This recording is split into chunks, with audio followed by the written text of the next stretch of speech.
ये राजकीय inter college Dhikuli आपके सामने युवा संसद के बारे में युवा संसद बनाने जा रहे हैं और इससे प्रेरणा लें। ये क्या कार्यक्रम कर रहे हैं देखिएगा। माननीय अध्यक्ष महोदय,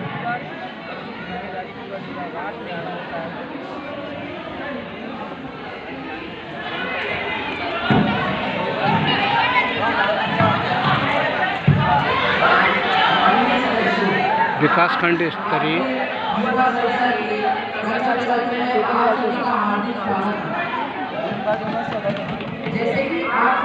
संसद के बारे में बता रहे हैं।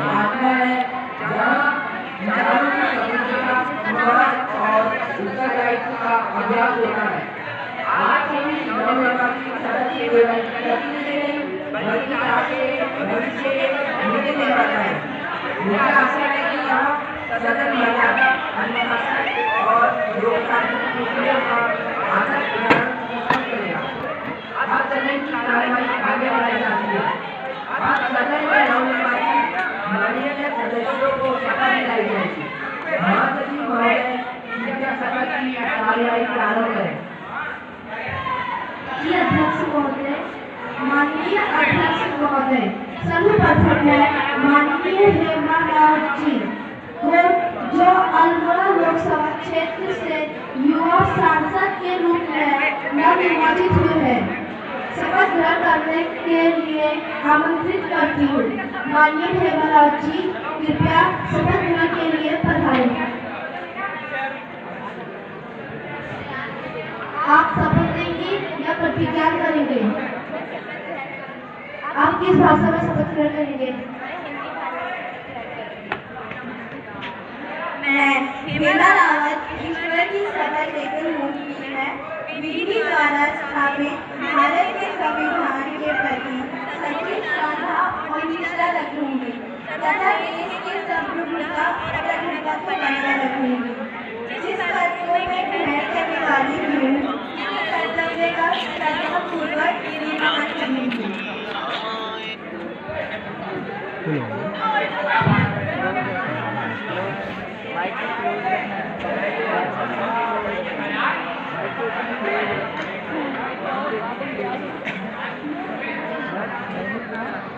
सांसद माननीय महल बानो जी को शपथ ग्रहण के लिए आमंत्रित करती हूँ।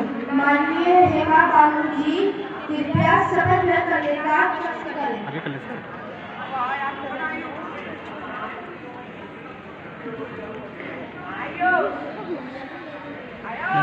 आप शपथ लेंगे या प्रतिज्ञा करेंगे? मैं शपथ ग्रहण करूंगी। आप किस भाषा में शपथ ग्रहण करेंगे? मैं हिंदी भाषा में शपथ ग्रहण।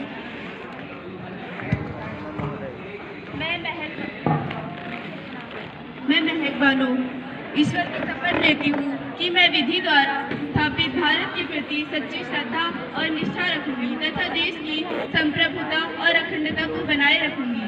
जिस पद को मैं ग्रहण करने वाली हूँ, उसके कर्तव्यों का श्रद्धापूर्वक निर्वहन करूंगी।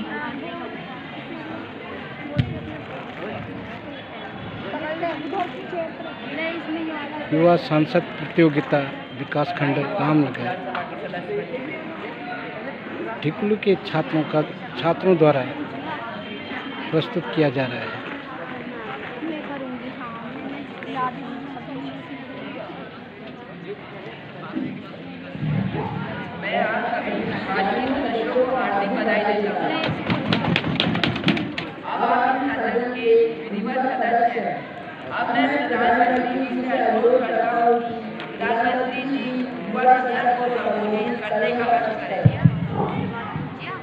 माननीय अध्यक्ष महोदय, माननीय संसदगण और मेरे प्रिय युवा साथियों, आज इस युवा संसद के मंच से आप सभी को संबोधित करते हुए मुझे अत्यंत प्रसन्नता और गर्व का अनुभव हो रहा।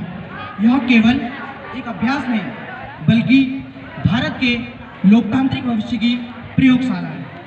साथियों, भारत का लोकतंत्र केवल संविधान की पुस्तकों में नहीं, बल्कि आपके विचारों, आपके प्रश्नों और आपके संकल्पों में जीवित है। आज जो युवा यहाँ बैठे हैं, वही कल इस देश की नीतियाँ बनाएंगे, निर्णय लेंगे और भारत को नई ऊंचाइयों तक पहुँचाएंगे। माननीय सदस्यों, लोकतंत्र का सबसे सुंदर स्वरूप संवाद, असहमति और समाधान में दिखाई देता है। प्रश्न पूछना लोकतंत्र की कमजोरी नहीं बल्कि उसकी ताकत है, लेकिन साथ ही यह भी आवश्यक है कि प्रश्न के साथ साथ उत्तर और समाधान की भावना भी हो। भारत आज अमृत काल में प्रवेश कर चुका है। यह वह कालखंड है जहां हमें आत्मनिर्भर भारत, विकसित भारत और समावेशी भारत का निर्माण करना है। इस लक्ष्य की सबसे बड़ी शक्ति है युवा। मेरे युवा साथियों, आज का भारत आपसे 3 अपेक्षाएं करता है। पहली, जागरूकता, देश, समाज और विश्व की चुनौतियों को समझना। दूसरी, जिम्मेदारी, अधिकारों के साथ साथ कर्तव्यों का निर्वहन। तीसरी, नवाचार, समस्याओं के नए समाधान खोजना।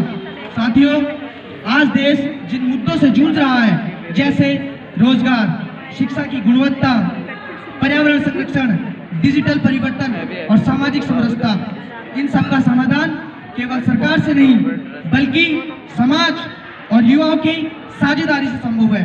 मैं आप सभी से आग्रह करता हूं कि राजनीति को केवल सत्ता का माध्यम नहीं बल्कि सेवा का साधन समझे। वाद विवाद को टकराव नहीं बल्कि राष्ट्र निर्माण का औजार बनाए। अंत में मैं इस युवा संसद के सभी प्रतिभागियों को बधाई देता हूँ। आप सभी रामनगर में अनुशासन और राष्ट्रभाव के साथ इस सदन का संचालन कर रहे हैं और भारत का उज्जवल भविष्य का संकेत है। आइए हम सब मिलकर यह संकल्प लें कि हम भारत के लोकतंत्र को और मजबूत करेंगे, देश को विकसित बनाएंगे और भारत को विश्व की नेतृत्व की भूमिका में स्थापित करेंगे। जय हिंद।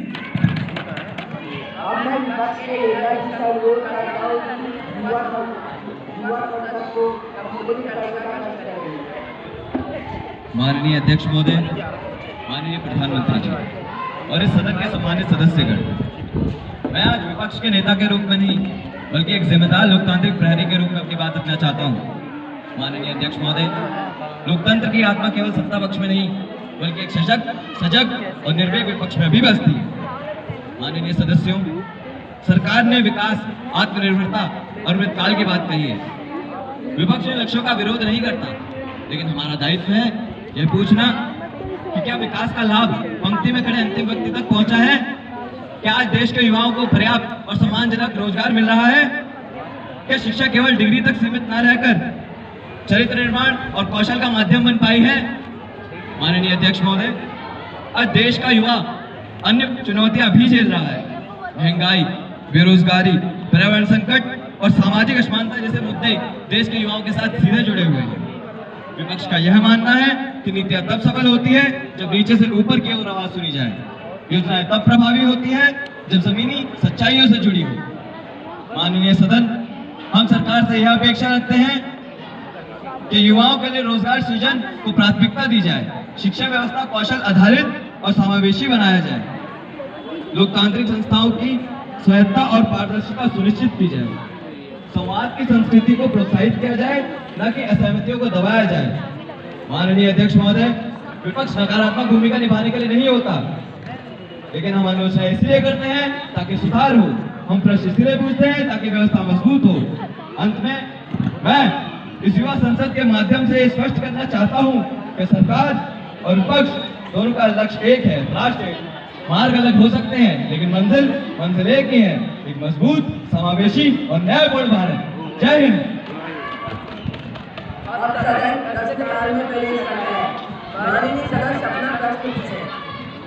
माननीय अध्यक्ष महोदय, क्या सरकार यह बताने की कृपया करेगी कि आर्टिफिशियल इंटेलिजेंस और डिजिटल और इंडिया के युवाओं को रोजगार के क्या अवसर मिल रहे हैं?